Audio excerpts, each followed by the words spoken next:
Welcome to another In Wheel Time podcast, a 30-minute mini version of the In Wheel Time car show that airs live every Saturday morning, 8 to 11 a.m. Central.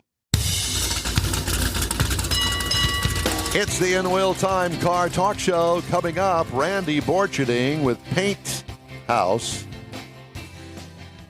Conrad has This Week in Auto History, and we'll get you caught up on stories making car news this week. Howdy, along with Mike Out of This World Mars, King Conrad DeLong. We always need more Jeff Zeke, and I'm Don Armstrong. Glad you could join us. Let's go right away. Let's just get into it. Randy Borcharding, good morning to you. Where are your glasses? Where are your sunglasses? Howdy, fellas. Actually, they're those transitions that go dark, and I just figured I wasn't going to wear them. Because of that beautiful face of yours. That's it, isn't it? Yeah, exactly. Of course. He wanted to show off his bloodshot eyes. Right. Yeah, and not from booze. It's from paint. Probably. Possibly. Randy, it's good to see you, my friend, and I hope things are well out there. We won't try to keep you out in the sun too long because we wanted to talk to you about this new hauler that's behind you. And I was asking the boys before we joined you this morning, what is ATC? Is that a company? Aluminum Trailer Company, yes. Aluminum Trailer Company, okay. So he's close. You were. I got the company part. Yep, you got that. Yeah. 1 out of 3 ain't bad. And I guess before we talk about that, we need to make an apology to you. Oh, boy. Because apparently Mr. Mars, in his big fat thumbs, called Randy Borcharding at PaintHouse. Now, we know that you probably... You think you're the first? We know that you have a past history, but we didn't know you back then. All we know is PaintHouse, but Mars apparently knows you from way back when. Well, we've been friends a while. I'll just put it that way. Good answer. And now you're sleeping with the goat. We saw the pictures before you came on. Good old Sticky Pages Michael. That's it. Yeah. Well, I know that you've got some great news, and we want to see the ATC hauler. Now, you used to have an ATC, or at least another hauler, and you lived in it for a while. And we did, and we loved it. We actually would like to do it again someday. Right now, this is more of a car hauler, where that was a toy hauler, meaning it had less garage, a little more living space, where this is mainly garage with some light living space. Yeah, kind of like one of those haulers on the drag racing tour where just the very front, 15, 20 feet is for the office, and the rest of it is the garage. And tools. This is even lighter than that, we'll call it. I'll just put it that way. It's meant for, I'm going to switch the camera here. Rolling down the highway, instead of getting a $200 hotel room and leaving an expensive car out in the parking lot, I can sleep in this thing and then keep going. So it's not something you'd ever live in. However, you can be comfortable enough and get up and keep rolling. Well, and this is also a fifth wheel, so you've got to tow it with something like a truck. So what are you towing it with? It's a gooseneck. I tow it with a F350 dually 2022. One of the interesting things I'll show you real quick while we're out here is this Gen Y hitch. I don't know if y'all seen these. No, what is that?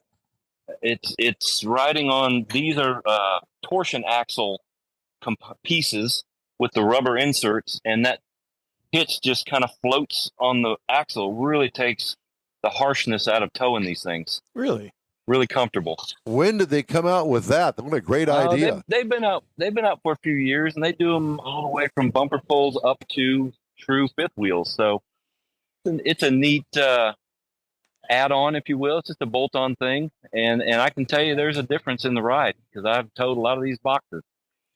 Now, your other one that you lived in, you had the big generators and all kinds of things to make it livable. Yes, sir. So if this one's kind of a napper or whatever you would like to call it, really light? Just a overnighter, if you will. Does it have those kind of things? Well, you could. In my case, I keep a small generator in the bed of the truck, and it's enough to run the AC and the lights, and that's all you need when you're just pulling over to sleep or hang out for a night. Okay. All right. But So, you use this primarily to deliver your work to the customers, correct? Yes, this would be for hauling cars to and from places, whether it's a show, upholstery shop, another shop. But we have a car up in Michigan that a buddy's helping us with the electrical, so getting it to and from him, that kind of thing.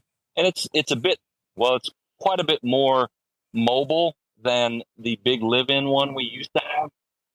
So you can grab it and go without having to unhitch your life, essentially. How many feet is that thing? This is 40. 40 foot. We had that. Yeah, I'm going to walk you around the side here. Got 2 storage boxes up front. Nothing revolutionary there. This side entry door is really neat. I'll lift it up for you. Bear with me here while I reach out for it. Oh, cool. That's big too. So it includes almost like a wing, if you will. Or a slide out. Yeah, if you notice here, the wheel well, you lift it out. This thing lifts all the way up. You've got plenty of clearance, and I'll show you here with the door. Hey. Did you customize this trailer just for this? Well, this is a unit they make, and this door is nothing unique to me. They offer it in most of their trailers. But that's cool. There are some things inside that are custom, but this lets you get in and out of these cars that sit low. You can open the door all the way. So you don't have to crawl through. Yeah, so you don't have to crawl through the window and squeeze in there. Yeah. Exactly. Let me crawl all over that paint. Yeah. I can't tell you how many times, the door won't open because the car sits too low.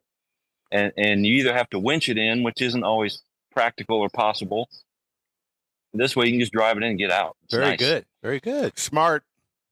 So what if the car is too low to go across the door, go across those wheels?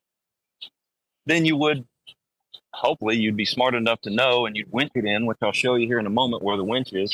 Okay. One little feature I'll show you before we go in.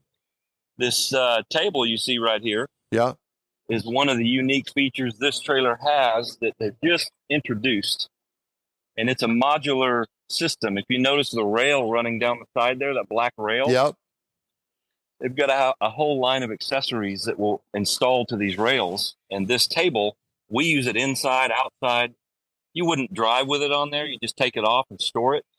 However, when we were up at Columbus this year, we always set up and have kind of like a parking lot party. And we were able to put drinks and food out, maybe beverages for adults, maybe not. And then you can just take it down, and they work on the inside as well. If you notice, there's railing running down the side. Do you have an awning out there? There is an awning, which my last trailer did not have, and it's really nice to have. Yeah, a full length. I think it's 20 feet long. Nice. And you got lights out there, and at nighttime those lights they're like headlights. They're amazing. So in here you got a blue GTO that I love the color. 67 GTO we built, I don't know, 8 or 10 years ago. It's a fun one. We took it up to Columbus this year. Another thing they've come up with is these modular cabinets that also work on the rail system. And you can put them wherever you want. Take them in, take them out. They're not permanent to the trailer. So if you have a different load, you can adjust all that. Yeah, or if you're going camping, let's say you put your UTV in here and you want to haul a lot of gear, we'll put in some cabinets. So if you don't need them, take them out. So did you pick this up off the lot, or did you order it custom for your needs? We had it built. This is the first one demonstrating this new rail system, which they will have a complete line of accessories, right? Fuel can holders and tire racks and weed eater holders, whatever you're going to use the trailer for. They will make it modular to the system, including, for example, this couch.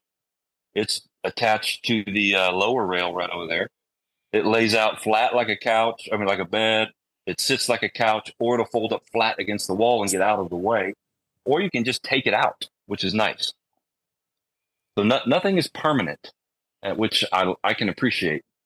And you got your typical up front deck area. And I put the spare up there and keep chairs and things up front. One of the things I added. ahead. I'm sorry. No, go ahead. I added a bathroom to this one, which if you drive as much as I do, you appreciate having your own restroom. So it's got the sink and the cabinet and water and a toilet and not a shower, but beyond that, it's nice to have my own restroom. Jen particularly appreciates that. Yep. Yeah, because there aren't enough Buckies in this world. Indeed, but they are going everywhere, I'll tell you. I've seen them up all the way up to Kentucky, the Kentucky Bucky. So I was going to ask you, Andy, so the couch that folds out like a bed, is that your sleeping area? I've used it that way, and I've also keep an air mattress up in the front here that I can just blow up and sleep on that. Okay, yeah, that looked like it might be a little more comfortable if you had something up there. That's the reason I was asking. But yeah. So it's got air conditioning. So when you pull over and you fire up the generator, you can cool the thing off and actually be comfortable in it. And the AC is enough to cool it in 100-degree heat. It is. I keep it running out here in the driveway, and you walk in this trailer, and it's 65 degrees. Nice. Is the trailer insulated? It is. We ordered it that way. We've got another spare tire well here, so I keep 2 spares. I've learned the hard way. 1 spare is never enough.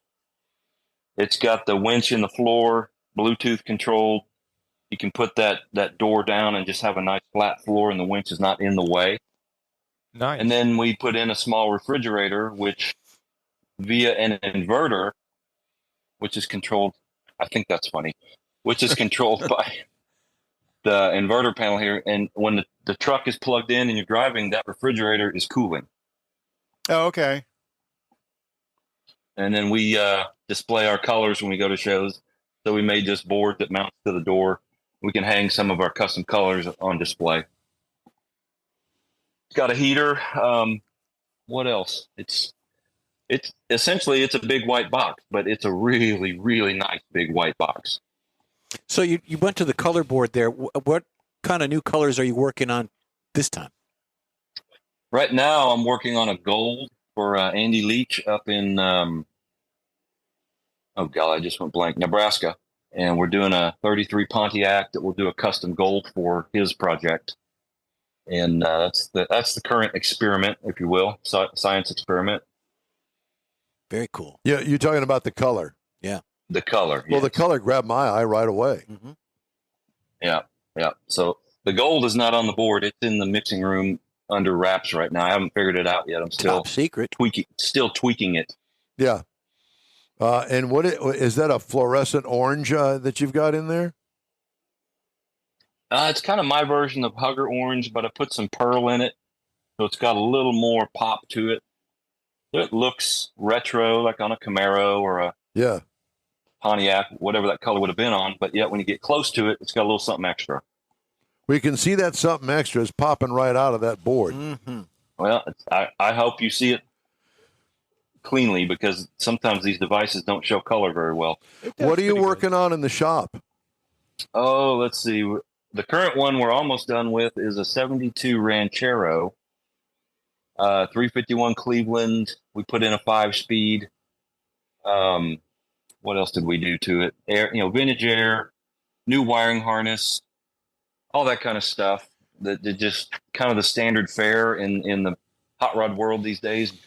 So all that stuff works so well. What you should do it, and it makes it more fun to drive. A different Ranchero than what you brought to SEMA a couple of years ago? Correct. That was a 71. The one we're doing now is a 72, and it's more of a survivor car. The paint on it's original. The stripes are still on it. It was an original 351 HO. 351, yeah. It was a Ranchero GT originally. So it was the real deal. Do you have any competitions coming up? Let's see. There's a show in Nashville. Bobby Alloway's putting it on. I'm trying to remember the name right now. It's the first inaugural show, and I'm going blank. But it's going to be a really neat deal. And then SEMA, of course, comes up in early November. Are you taking something? Is that where the Ranchero's going, to SEMA? No, it's not really what I'd call a SEMA car. We'll just have fun and drive that one. But we are planning to take a 67 Firebird Convertible. We've named it the Topless Dancer. because So PaintHouse works. perhaps. The story behind it is when I first drove the car many years ago, the front end was so loose on it, it danced all over the road, and it's a convertible. Makes So when sense. I got back to his house, and said, "I've already named your car. This thing is topless dancer because it dances all over the road and it's topless." Funny. Oh, funny. And it will be that color blue right there. Well, actually, it's a sister car to the GTO. It's the same color as the GTO. Oh, okay. Okay. Maybe you'll call her the naughty little sister. I don't know, but they are owned by the same person, and he's a Pontiac guy, among other things. And they'll be matching cars. Cool. Nice. So I'm looking for it. There's the 17th BASF. No, that was May. I'm looking for that car show that you're talking about. The 2023 Triple Crown of Rotting car show. Triple Crown. That's it. Triple Crown of Rotting. You got it. Yeah, that's It sounds like an adult beverage. yeah. Yeah. Yeah, it's going to be. I saw the trophies for that show at Advanced Plating, and they are impressive. In addition to the winners, all get, I think there's 6 custom Gibson guitars that are part of the Very cool. the prizes you can win. So they really put a lot of thought into it, and it's going to be a neat deal. You know, Bobby used to put on what was called Shades of the Past over in Pigeon Forge at Dollywood. Yeah, I remember that. Never made and it. It was another really fun show. I don't know if their lease ran out or what happened, but they've now moved it to Nashville, and I believe it's at the racetrack. So it'll be a nice venue. Oh, wow. Yeah. You don't have the air conditioner on in there, do you? No, I don't. It was kind of noisy. So I shut it off. But now you get to see me sweat. Yeah. So are you going to go for the Street Rod of the Year award? That was in Columbus 2 weeks ago, and we didn't bring a street rod. So What it says here, Triple Crown of Rotting, September 8th and 9th, 2023 at the Nashville Super Speedway. their street rod. Yeah, they are doing one. If we bring anything, it would fall more into the muscle car category. So hot rod, perhaps. I'm not sure what they called their awards, but I think they've divided it into trucks, street rods, and hot rods, just to kind of define the categories. Right. Well, good luck to you in whatever category you thanks. enter in. By the way, how's the head of the household and the PaintHouse garage? How is she doing? The brains and the looks, Jen. Yes. She's awesome. I invited her to be on this thing, and she declined, probably because of the heat, and I don't blame her. She's But, still doing her podcast? It's on hold, but it's going to be revamped here and become an active thing pretty soon. Well, good. So she's gonna want to interview you guys. Well, that's fine. Oh, and boy. Happy to help. maybe Oh, we're boy. going to do a simulcast. Yeah. We'll do a simulcast of that. Okay. Well, Randy, That it's would be always fun. yeah, it will. It's always great to talk to you. Please give Jen our love, and you guys take care up there. Thanks for the tour this morning. We truly appreciate it, and congratulations on that hauler, man. That's really something. I love that Yeah. lift up side door. What a great idea that is. Yeah, it's again, it's super useful, and I always felt like they would be a leaking point for dirt and water, but this one has not had that issue at all.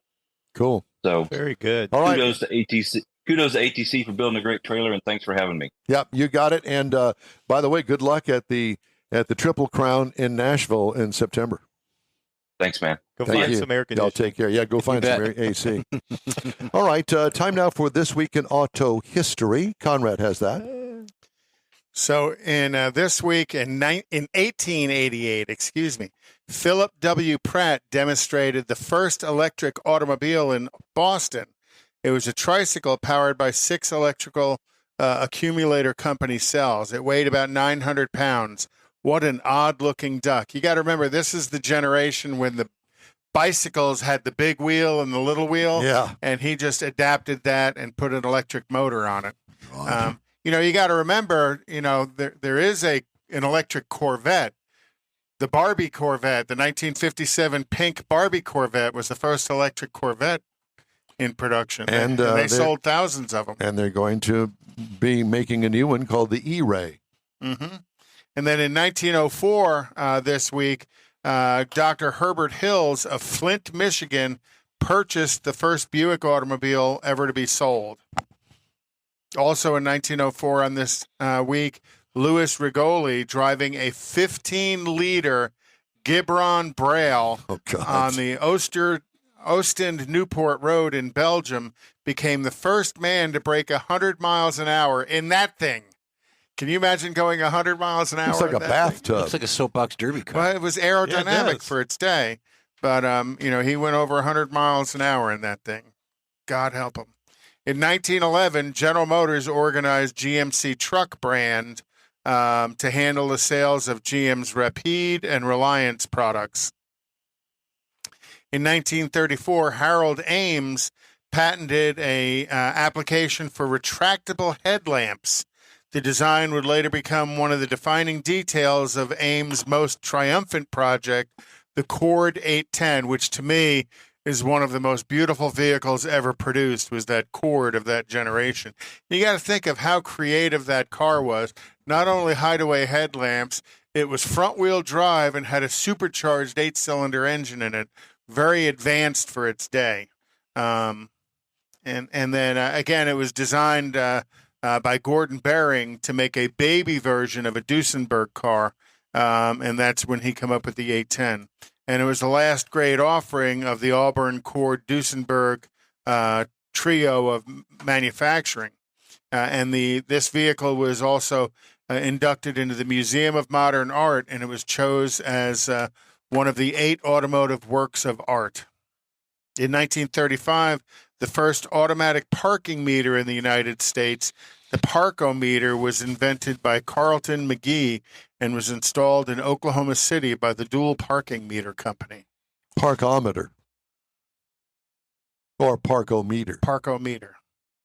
In 1973, Bonnie and Clyde's bullet-riddled 34 Ford V8 sedan was sold at auction for $175,000 to Peter Simon of Jean, Nevada. The V8 Ford model succeeded the new Model A and was well received due to the speed and power. Perhaps is why it was seen most popular among the criminal element. But I guess now they drive a 66 Corvette. No, sorry. Wrong criminal element. Henry Ford first received a personal letter congratulating him on the car's performance from famed outlaw gunman John Dillinger. And I think that letter is actually displayed at Greenfield Village Museum. Yep. And then in 1987, Enzo Ferrari, in a ceremony commemorating the company's 40th year, unveiled the Ferrari F40 at the factory in Maranello. It had a 2.9-liter twin-turbo V8 engine under the hood, and it was Italy's first production sports car to go over 200 miles an hour. And actually, there's one of those here in Houston, owned by the president of the Houston Ferrari Club. Stunningly beautiful car, but very stark interior. Every place they could save weight, they did. So there's no carpets, there's no door panels. Everything's carbon fiber and stuff. So pretty cool car. And that is this week in automotive history. Very good. Right. I enjoyed that very much. All right. Want to do recalls while we've got time. BMW 740, 760, and i7 for 2023. Interaction bar malfunction. Don't know what an I don't have any. is. I don't. It's when you run out of ice. It's when you run out of bourbon. You run out of something. Driver's airbag may not deploy in lots of Lexuses and Corollas. Again, safercar.gov. Type in your VIN number. It's 23 and 24 models of NX, RX, Corolla, Corolla Cross, Highlander, Tacoma, and on and on and on and on and on. Valve stem may be damaged on the Toyota RAV4 for 2023. If the tire goes flat, it's damaged. Mazda CX-3, Mazda 3, rear view image may not display properly. All these are recalls. Seatbelt may detach from the pretensioner anchor on the Tesla Model S and Model X, 21 to 23. Forward-facing camera is misaligned. If you're looking at the side of the car from inside on the screen, then it's misaligned. For 2023, those Tesla models, S, X, and Y. Like we said earlier in one of the earlier interviews, there's so many cameras on today's cars. It's amazing. Unintended acceleration on the Nissan Leaf for 2018 to 2023. Whoop, there we go. I unintended acceleration. I had met an Audi engineer. We were both working in a salvage yard together, looking at a couple of different cars. I was looking at one for a fire, and he was looking at an Audi 5000 for. He called it unintelligent acceleration. Well, there's that. And I couldn't stop laughing. Loss of power steering assist in the Nissan Kicks and Versa for 2021, and the camera image may not display in the Jaguar XE, not the I-Pace. The F-bomb? The F-bomb. Mm-hmm. They really should name one of their cars the F-bomb. People will buy it just for that, don't you think? Federal Reserve on Wednesday increased its benchmark rate target a quarter of a point to 5.25 to 5.5%, a decision that could leave auto dealerships and customers coping with higher interest rates on auto loans. It's the highest U.S. central bank policy rate in 16 years. Thank you, Mr. President. The Federal Reserve's benchmark interest rate decisions affect the price lenders pay to borrow money, costs that might be passed on to consumers in the form of higher interest rates. Might be, will be. I was going to emphasize that. Meanwhile, new vehicle interest rates rose from 4.5 in March of 22 to 7.2% in June of this year, and used vehicle APRs went from 8.1% to 11%, according to Edmunds.